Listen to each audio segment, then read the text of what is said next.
सेनुरा के लजिया बचाई लिहले बीरना, दुश्मन के माटी में मिलाई दिहले बीरना। सेनुरा के लजिया बचाई लिहले बीरना, दुश्मन के माटी में मिलाई दिहले बीरना। दुश्मन के माटी में मिलाई दिहले बीरना।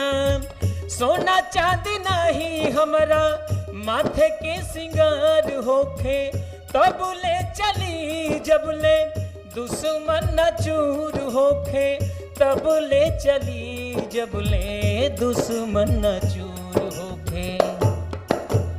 काहे? काहे कि ई सिंदूर होखे, ई सिंदूर होखे, ई सिंदूर होखे, ई सिंदूर होखे, ई सिंदूर होखे, ई सिंदूर होखे, ई सिंदूर होखे, ई सिंदूर होखे। भारत माता की जय, भारत वीरों की जय।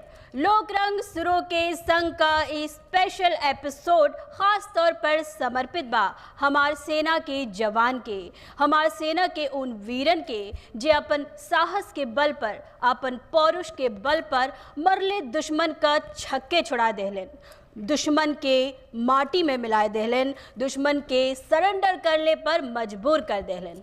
तब उहे वीर जवान, उहे माटी के लाल पर समर्पित बा हमार आज का ये स्पेशल एपिसोड, जौना के आप सबके बीच लेके हाजिर बानी जा हम सीमा शाही और हम बानी संतोष राय। तो चलिए कार्यक्रम के आगे बढ़ावल जाए और हमार कार्यक्रम में जौन गवैया लोग आयल बाड़न, उन्हों लोग बन ठन के आयल बाड़न और देशभक्ति के रंग में बिल्कुल रंगल बाड़न।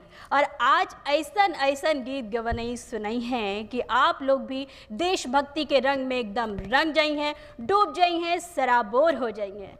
तो चलो कार्यक्रम के आगे बढ़ावल जाए और इनका लोग का परिचय करा देवल जाए। तो सबसे पहले जोरदार तालियों से स्वागत करें बनारस की रंजना राय जी का।